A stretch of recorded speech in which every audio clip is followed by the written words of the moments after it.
Welcome to the Daily Wealth. We're going to be going over the universal laws of money in order to build, protect, preserve your wealth, simplifying finance for you because in reality it's simple, not complex.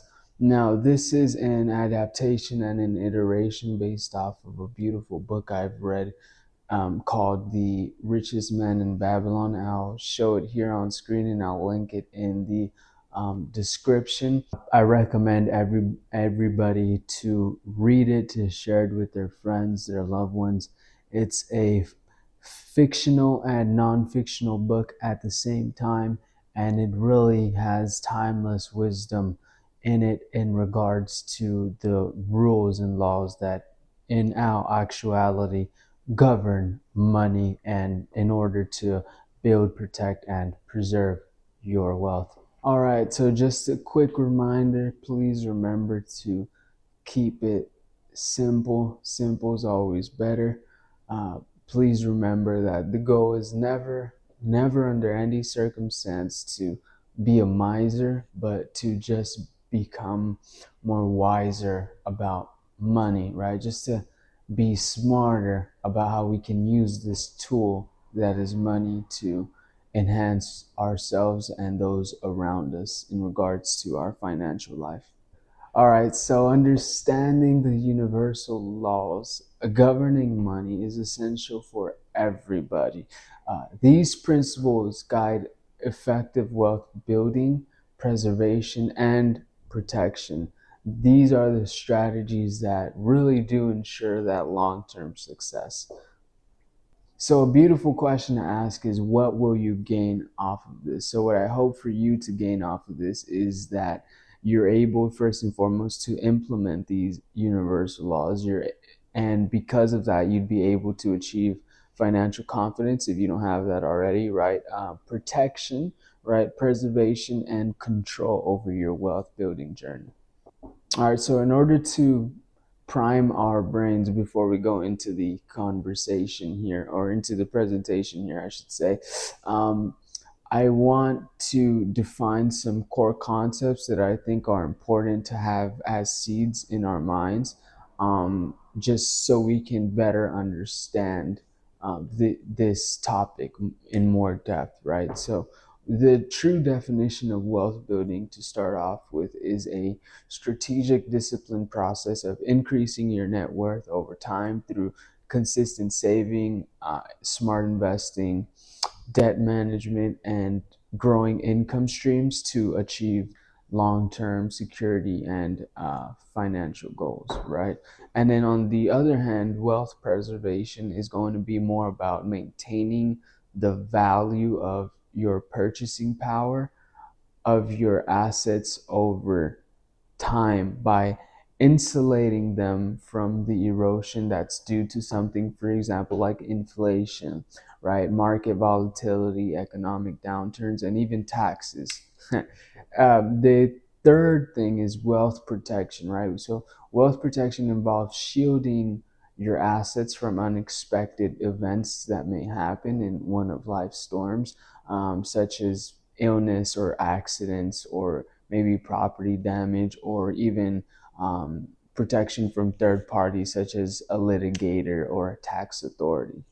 And financial freedom, lastly, means that you have control over your finances, which allow you to make decisions without any financial worry or stress. So wealth building, right? Understanding the balanced approach to saving and investing is vital for achieving that long-term financial independence and stability. All right, originally the way I adapted and iterated these laws and rules were to kind of go linearly, but that's not to say that you can't take them and adapt them as you will and just use them in your own life, because that is the ultimate goal. So however you want to use them, as long as you do in fact use them, that's all that really matters. So getting into the first law is going to be solving your income problem, right? So the reality is that you could not out budget or out invest insufficient income. It's just not going to happen. And if your earnings cannot cover your basic needs and allow for consistent saving, there's not going to be any wealth strategy that will work in the long term, because income is really that engine of wealth. And without enough coming in, every financial decision becomes more survival based, instead of growth based. And the key takeaway is just to remember that you want to stabilize and grow your income, because a strong foundation makes every other wealth building law possible, which you'll see moving forward. So the second law is going to be saving more than you earn, right? And by saving more than you earn, you create that financial margin, we call it, that allows that wealth to grow. Because without having a surplus, there's nothing to invest, right? And without investing, wealth cannot compound. So, long story short, simply budget, right? And the key takeaway is going to be that wealth begins that moment that you create the space between your income on the one hand and your lifestyle on the other hand, right? And that will achieve having a surplus, and that creates that gap. And no matter how small, it becomes that seed of your financial independence, right? In the short term and in the long run. And your savings rate matter more than your income, because if you have income, even if you have high income, does it really matter if you're just spending it all on things that don't build anything? No, it doesn't, right? So it creating that gap is very crucial, and that gap really creates your financial picture. Now, the third law is going to be control your expenditures. Now, the reality is that most people don't realize how much of their income disappears into mindless spending, right? And without controlled expenses, your money, it leaks away, and even high income cannot overcome poor habits.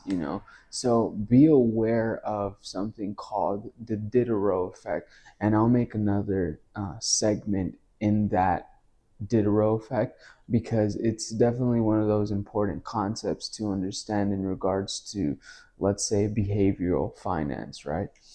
So the key takeaway is going to be that you cannot build, protect, nor preserve your wealth if you really do not manage your spending. And if you control your expenses, right, then they won't control you. But if you don't control your expenses, then they're going to end up controlling you. So spending often, it arises with emotion, believe it or not, convenience, and even social pressure. And when you don't consciously manage your expenses, your wants are inevitably going to disguise themselves as needs. All right, so law number 4, this is my favorite one, is invest to multiply your money, right? Who doesn't love that?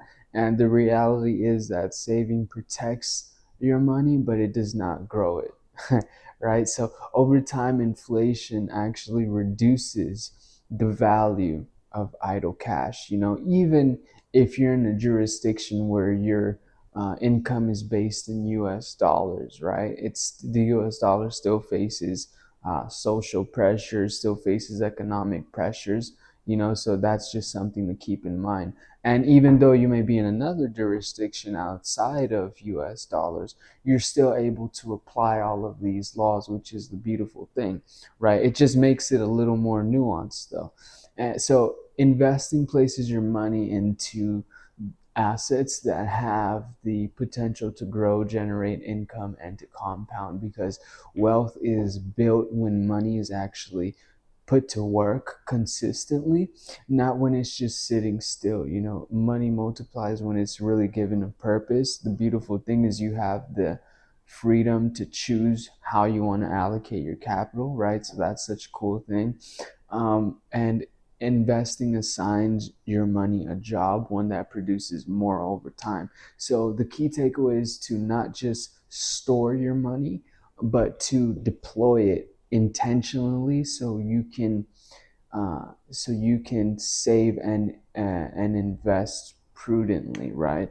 Because saving is storing the seeds, right? Investing is actually planting them, and wealth grows from what you consistently plant and tend to. Like if you're a farmer, you can really grow those quote unquote money trees, but it all starts with the saving that unlocks the skill tree, and then when you invest, that's when you can really make those upgrades happen.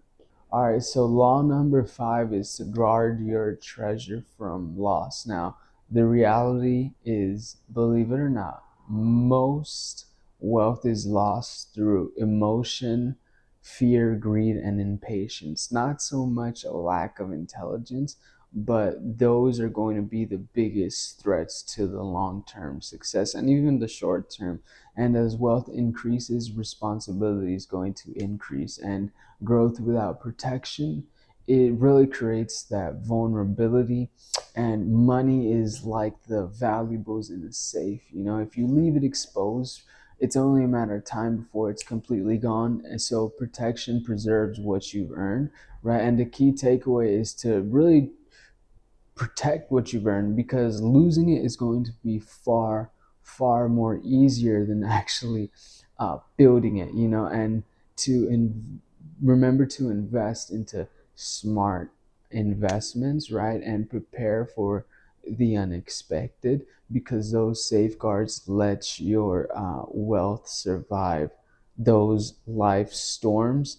And you need to tend to your financial garden. Care and protection are just as important as planting and growing them, right? These are two different skills. And that's why when you hear about the psychology of money, and more often than not, you hear that weighted component in this humanistic component, right? In those life skills, like having the emotional intelligence, being aware of the fear, being aware of the greed, having control over your behaviors, right? Really cultivating that discipline builds it over time, because you can have the spreadsheets and the equations, but do they really matter if you don't have the humanistic component where it's more weighted towards? No, no, it does not. All right, so law number 6 is make your home a profitable investment. Now, what does that mean? It's not saying go out and buy a home, go out and buy a property. That's not what this is saying. What it's saying is make your home a profitable investment, right? Now, this really throws a dart at that question. Is it better to buy or to rent? So eh, the reason I incorporated this is because it's definitely a part of those universal laws of money, and you'll see why in a second. So the reality is that there is no universally right or wrong choice between renting and owning. Renting becomes a problem, for example, when none of those savings are used to invest or to build your wealth, right? And vice versa. Owning can become a problem if all your eggs are in one basket, right? Hence the term house poor, right? Or when high payments and debt limit your ability to save and invest or to stay flexible, right? Because a home does not automatically build wealth, right? And renting does not automatically prevent it. So that's one way to remember that. And the outcome, it really depends on whether your housing choice allows you to save and invest and grow over time, right? So the key takeaway is going to be this. They're very simple, that renting and owning either can work and both come with pros and cons, because everybody's different. So what matters is that your housing choice really fits your lifestyle, it really supports your goals, and doesn't leave you financially stressed. So the seventh law is going to be ensure a future income.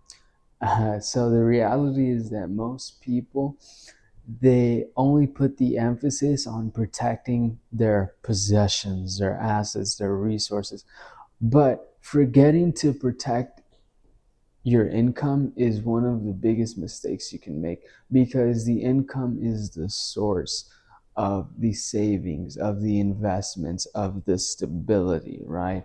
And if your income stops, everything is stopped. So make sure to protect it. Now, your ability to earn depends heavily on your health, right? So that's why I want to take this moment to incorporate really taking care of yourself health wise, right? Mentally, physically, emotionally, things of that nature, right? Because without physical and mental health, uh, income becomes unstable or it becomes impossible, right? So taking care of your health is not just personal. Really, when you think about it, it's also a form of financial protection. So the key takeaway is to safeguard your ability to earn, right? One, I just mentioned some of the ways, which is investing in your health, right? Another way is to invest in your skill set, right? Your income, since it's the most valuable asset, it's the least protected, but it should be one of the assets in your toolkit that's really the most protected, you know. So plan for continuity, not just growth. And remember that without health, there's no wealth to neither build nor to enjoy. Law number 8 is going to be increase your ability to earn. Now, the reality is that your income is limited by what you can do, right? What you know, and at times possibly who you know, and how well you can apply it. And improving those things increases your earning potential over time, right? And increasing your ability to learn and to improve raises that ceiling.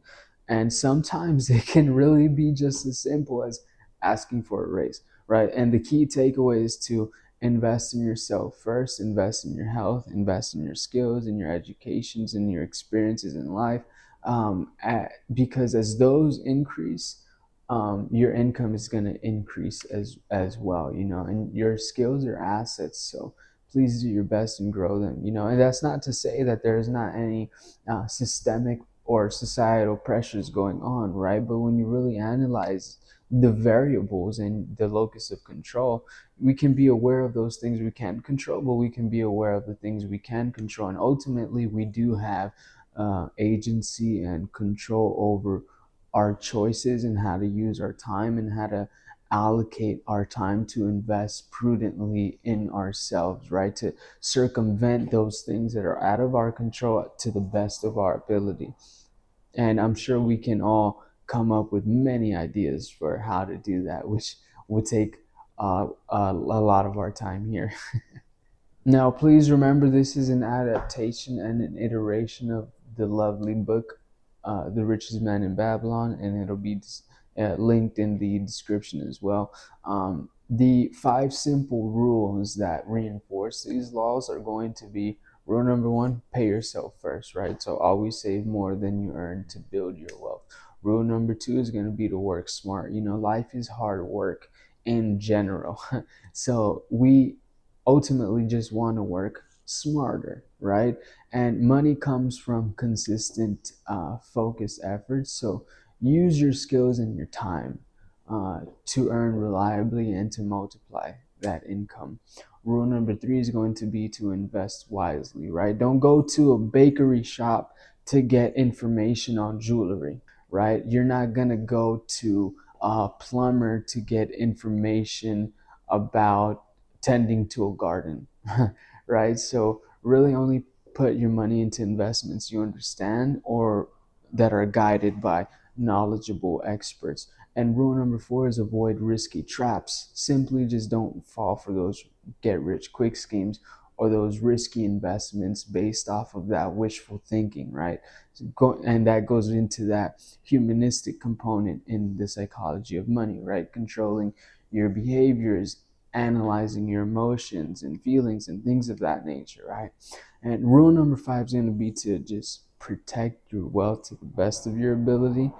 Guard your money from loss by staying disciplined, consistent, and following proven advice and avoiding scams. All right, thank you for making it this far. I hope you can start applying these laws and rules today in order to build, protect, and preserve your wealth so you can control your finances if you don't have them already and achieve your financial goals. Please let me know if there's anything you disagree with. Maybe there's something we can add to the universal laws of money or the rules that govern them. I'm always looking to go through new ideas and to discuss new ideas that may arise. So thank you very much, and I wish you all well.